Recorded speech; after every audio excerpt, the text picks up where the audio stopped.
also emphasize that we can benefit, both of us, by trading. We can be complementary, and we can find good solutions. But first of all, I appreciate, Mr. President, the spirit and the tone of this conversation, which has been a confirmation of a very strong partnership. Thank you very much. Appreciate it. Any questions? Can I ask you Yes. first, Mr. President, have you spoken about the tariffs that you want to impose on Norway? Is there a chance that you can lower We spoke them, about you can lower trade, those tariffs? and we understand each other very well. I think we'll have no problem. You think that you can get an agreement? I think with we'll have Norway? no problem whatsoever with Norway. Mr. President, did you discuss a possible visit to Norway? Did you discuss a possible visit for President Trump to We Norway? didn't, but I love it. I mean, I've been there, and it is a beautiful place. They have. But I told the President that, you know, he is receiving us early in the term. He's welcome to visit Norway. We would like to have him, and it will be another way of emphasizing this strong friendship. Mr. President, Norway has been a staunch supporter of Ukraine Yes. since the Russian invasion in 2022. Has something been discussed here today that may have altered your views on things? No, we want to, very simply, I have no allegiance to anybody. I have allegiance to saving lives, and I want to save a lot of lives. A lot of young people, mostly young people. It's the war. It's the soldiers, and if we can do that. Also, as you know, I got started because the money that's been spent on this war is insane. It should have never happened, and it would have never happened if I were president. But Biden spent $350 billion on this, and it's a shame. And that's what got me involved. And then I looked at, and I see the results. It's horrible. It's a killing field. 5,000 soldiers a week on average. And we want to stop that. We both want to stop that for a lot of reasons, but I would say that is my number one reason. Do you think that Russia, that you will get Russia to accept a deal that also Ukraine and Europe is willing to accept? I think so, yeah. I do. I believe they will accept, and I think we're going to get this over with. I hope so, soon. Continue to lack support from NATO allies in your goal of obtaining Greenland. How will you proceed if you don't get that support? Well, Greenland's going to be interesting, but that's for another day. I think we need that for international peace. What are you expecting of your And if you allies? don't have that, I think it's a big threat to our world. So I think Greenland's very important for international peace. Yeah, please go ahead. Mr. President, this morning in a Truth Social post, you used the words, Vladimir, stop. That seemed like a slightly different message, a personal message. What is your level of frustration with President I didn't Putin like at this last point? night. I wasn't happy with it. And we're in the midst of talking peace, and missiles were fired. And I was not happy with it. That's what I meant, and that's, you know. What it is. I assume that's what you mean. sorry. Yeah. If I the assume. bombs keep falling, will you consider additional sanctions toward Russia, or what will you do if President Putin? I'd does rather not answer that respond? question in a week. I want to see if we can have a deal. No reason to answer it now, but I won't be happy. Let me put it that way. Things will happen. Mr. President, why are you not putting more pressure on Russia? I know a lot of Europeans. Putting a lot of pressure. You don't know what pressure I'm putting on Russia. They're dealing. You have no idea what pressure I'm putting on Russia. We're putting a lot of pressure. Can you maybe tell us then what kind of We're pressure putting are a you lot of putting on pressure on Russia, and Russia knows that, and some people that are close to it know, or he wouldn't be talking right now. The Prime Minister understands that better than anybody. He wouldn't be talking right now. He's talking, and we're putting a lot of pressure. I think he wants to make a deal. We're going to find out very soon, but it takes two to tango, and you have to have Ukraine want to make a deal too, and they're being hit very hard, and I do believe they want to make a deal. Mr. President, Mr. Prime Minister, if I may. You said that the Ukraine have to give some territory to win peace, among them Crimea. Do you stand by that? And I know that the former NATO General Secretary today has told you that he does not agree, and he believes in territorial integrity of the Ukraine. How will you deal with that with your allies? And do you Well, stand by that Ukraine have to give Former Crimea Secretary to General peace? happens to be right here, you know, so they can't put words in his mouth. He's been a great He's been a great general, frankly. It was because that's what you are. Really, you're a general. But he's been a great Secretary General. We had a tremendous relationship, very successful, and I think he could speak for himself. He's right here. But do you still agree that Ukraine have to give some territory away to win peace? Well, it depends what territory. They've been fighting. They've lost a lot of territory. We'll do the best we can, working with Ukraine.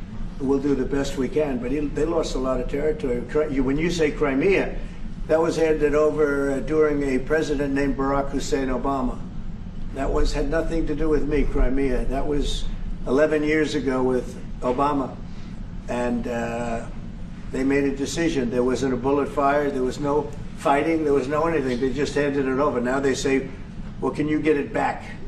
I think that's going to be a very difficult thing to do. That was given by Barack Obama when he was president, not by Donald Trump. Thank you, Mr. President. you had a long You have meeting, a peace Mr. President. proposal that you put on the table. It's a 30-day ceasefire proposal. Your national security team presented it to both Ukraine and Russia. 2 months ago, Ukraine agreed to that ceasefire proposal. Immediately, Russia has not. And my question is Russia the obstacle to peace based upon that, just getting to that 30-day ceasefire? I don't think so. I think that they both want peace right now. They're ready to do something. We'll see what happens. Complicated, very complicated. But I think they are both very much looking to make a deal. Marco, what would you say? Well, first of all, what was put before our partners was options to discuss about things that it would take to end a war. This war is endable. Both sides just have to agree to it. We've shown them a pathway forward. We've discussed those ideas. It was a good meeting yesterday. There'll be good meetings over the weekend. We've shown them the finish line. We need both of them to say yes. But what happened last night with those missile strikes should remind everybody of why this war needs to end. It's horrible those missiles landed. What's even worse is there are today people that were alive yesterday that are not alive today because this war continues. And the president wants to stop it. And everyone should be thanking the president for being a peacemaker and trying to save lives. That's what we're trying to do here. It's not our war. We didn't start it, as you know. But we're trying to end the dying. We're trying to end the destruction. And we've shown the path forward. We can see the finish line, but both of them have to get there. We're going to do everything we can to help them get there, but they have to ultimately say yes. And we are using a lot of pressure on both. You know, if you think we're just in there because we're nice people, and we are nice people, but we're using a lot of pressure on both. What concessions, Mr. President, and to your national security team, what concessions has Russia offered up thus far to get to the point where you're closer to peace?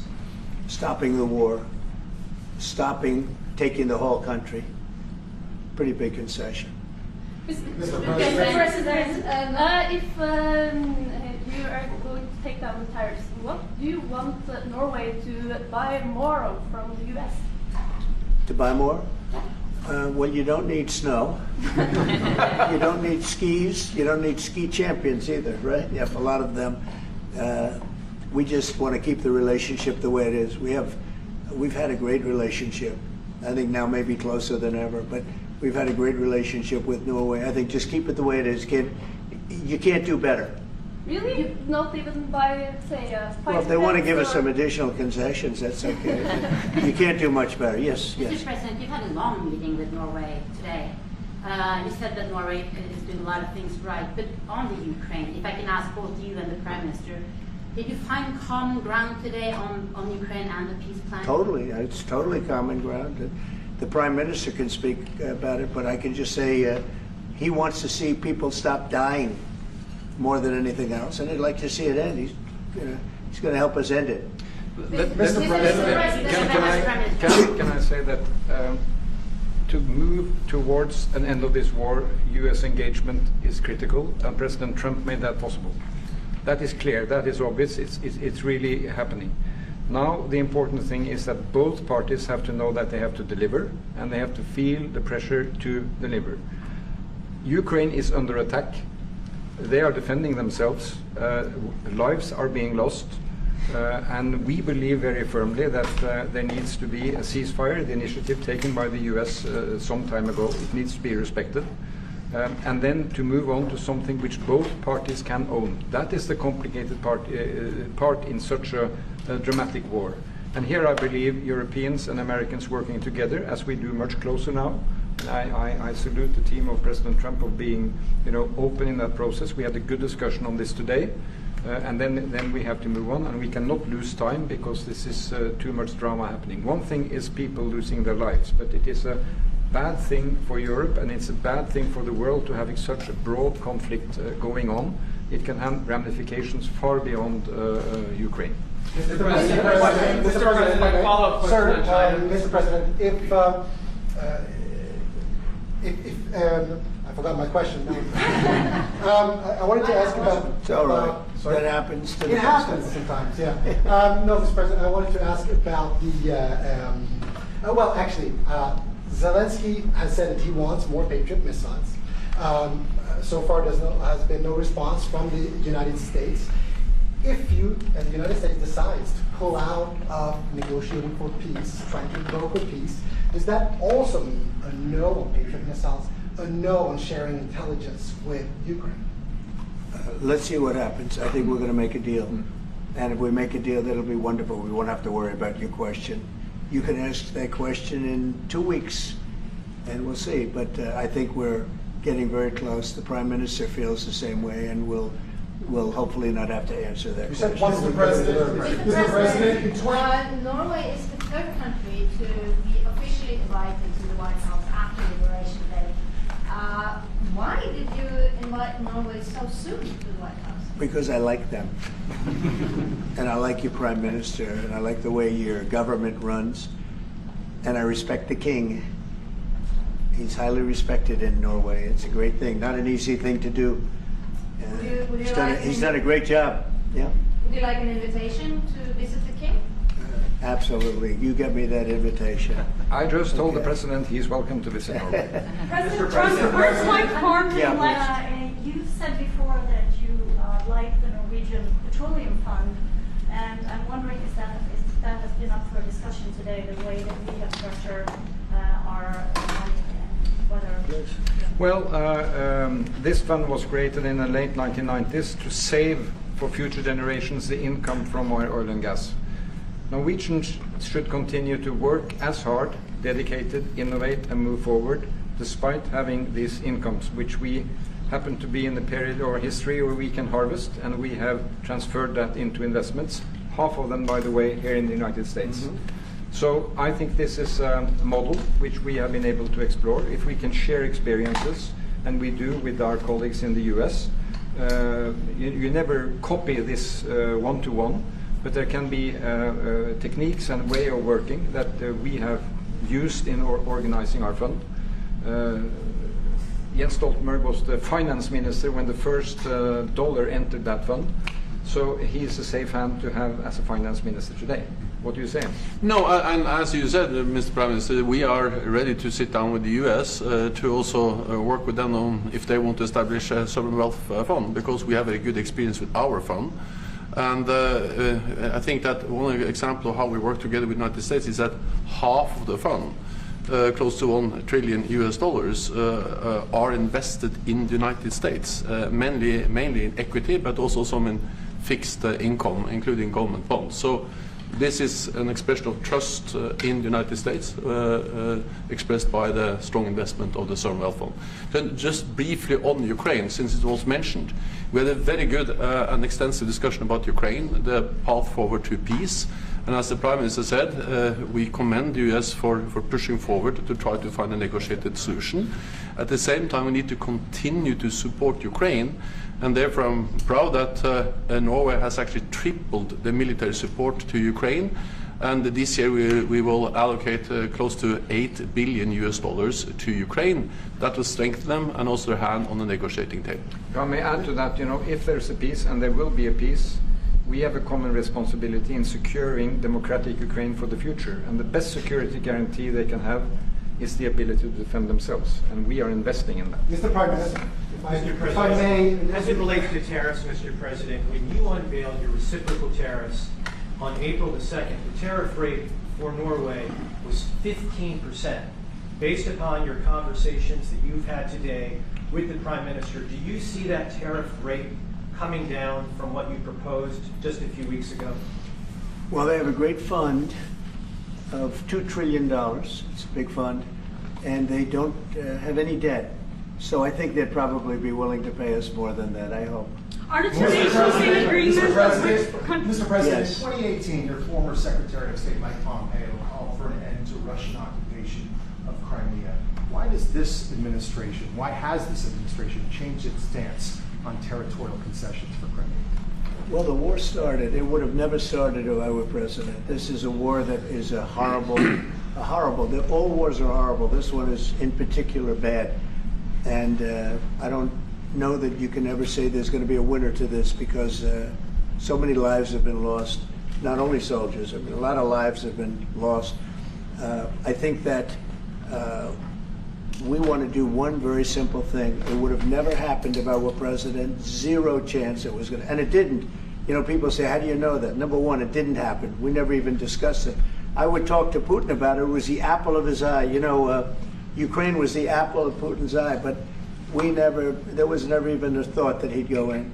And I think he understood that I would not be happy if he did. And it was only when I got out, and you know, when you mention what happened to Ukraine years ago under President Obama and a vice president that was also president later, unfortunately for this country, what happened is large chunks of land were given up, and it was called Crimea, and that was a big thing. That was a big moment.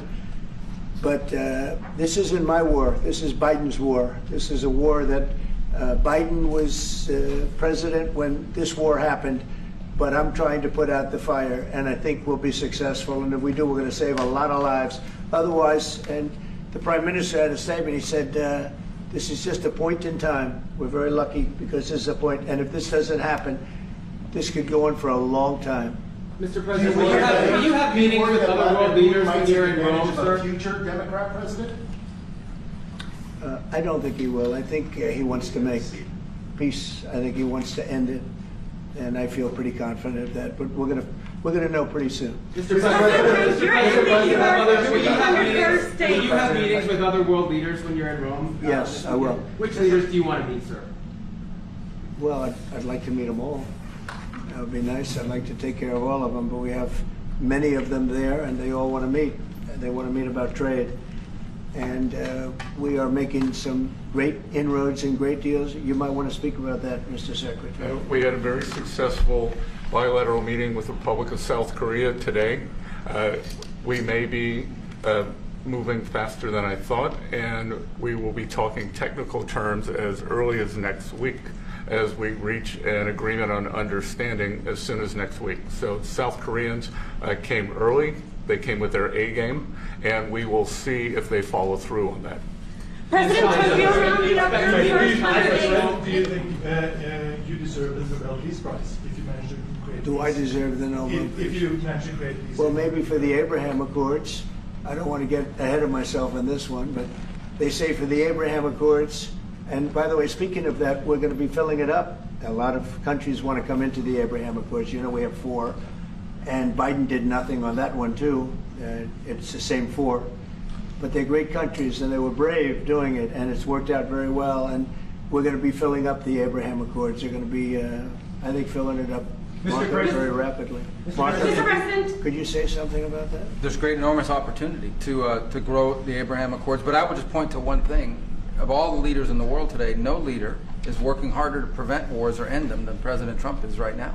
That's why we're talking to Iran. That's why we're engaged with Ukraine and Russia. It's the desire to prevent these wars from breaking out and to end the ones that exist already. And again, I just think it's tremendous for our country to be led by a president who desires to bring peace and establish peace and protect peace. So it's hard work.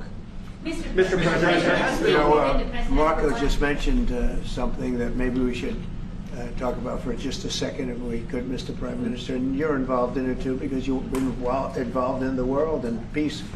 But I think we're doing very well with respect to Iran, and we're having very serious meetings. And there are only 2 options, and the one option is not a good option. It's not a good option at all. And I think we're doing very well on an agreement with Iran. But that one, we're doing a lot of things, I will say. But that one is well on its way. We could have a very, very good decision, and a lot of lives will be saved. Mr. President, on the economy, there was a slowdown. Mr. President, on the economy, there was a slowdown as it relates to home sales in the month of March, the slowest pace since 2009. Is that an economic indicator, and perhaps the Treasury Secretary can weigh in on this as well, is that an economic indicator that concerns you about the broader U.S. economy? No, they had very good numbers on housing today, extremely good numbers, and that's despite interest rates, because, you know, if you look at what happened, everyone said, oh, I said I was going to get prices down. I did. Energy just hit $1.98 in a couple of states. It's way down. Energy's down, and we're about $64 a barrel. When I came in, and we were looking at $89, $90, $95. And by the way, that helps us solve the war too. Having those energy prices is a big incentive for Russia to also agree with solving the war problem. Groceries are down. When I was with you 2 months ago, you were complaining about eggs. I said, I just got here. I was here for about a week when the press started saying about eggs have gone through the roof. I said, I just got here. Tell me about eggs. And they have been. They went through the roof and you couldn't get them. So we just had a big Easter egg hunt at the White House. Thousands and thousands of eggs. And the price was down 87%. So we did a great job. Housing is doing very well. We should lower interest rates. That's the Fed. I hope they lower interest rates. That's a smart thing to do. Be ahead a little bit, although already it's a little bit late. But in the end, we just have a great country. We have a very strong country, and we have every other country. I can't think of one country that doesn't want to negotiate a deal. And they either negotiate a deal or we set a deal that we think is fair. Because we don't have to go through all of these. It would be physically impossible. You know, you have so many people that really understand it, which is a very small group of people here. And we are going to, at some point, just set prices for deals. Some will be tariffed. Some treated us very unfairly. They'll be tariffed higher than others. But we've been ripped off for many, many years. The United States has been ripped off like no country probably in the history of the world has been ripped off for 45, 50 years.